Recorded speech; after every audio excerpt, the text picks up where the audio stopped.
First at 5, the race for governor. 2 months before the primary election, these are the most well-known Democratic and Republican candidates. The newest entrant, Duke Iona, filed his nomination paper just hours before the deadline last week, but refused to talk to the media.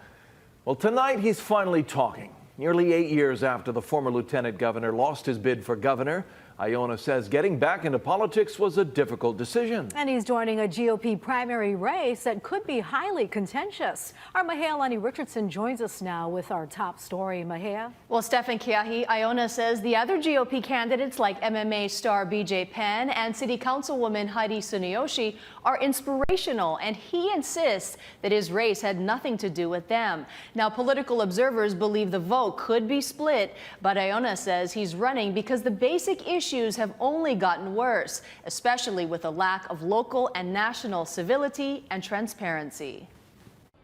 A week after filing papers to run for governor, former Lieutenant Governor Duke Iona spoke publicly about his GOP run. The spirit that we have, this lack of a moral compass that we have, has just compounded all of this and made it that much worse. The 67-year-old former judge served under Republican Governor Linda Lingle from 2002 to 2010. He previously ran for governor in 2010, but lost to Neil Abercrombie, and again in 2014, but lost to David Ige. Since then, he's been doing consulting and legal work. It turns out the family of GOP candidate and former MMA champ BJ Penn once supported Iona's campaign.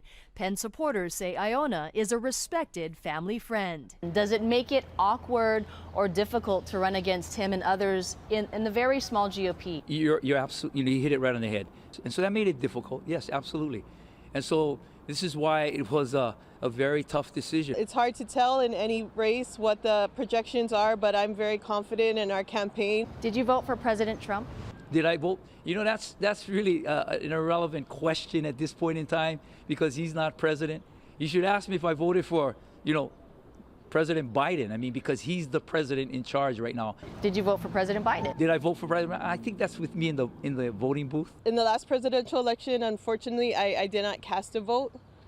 So I did not cast a vote for either presidential contender. But I do believe that Trump, as a president, did some very good policies. As we know, there was some concerns about his personality, but now we see a lot of interesting scenarios playing out. Both Tsuneyoshi and Iona say they're against vaccine mandates. Iona says he's not anti-vaccine, but Tsuneyoshi questions its efficacy.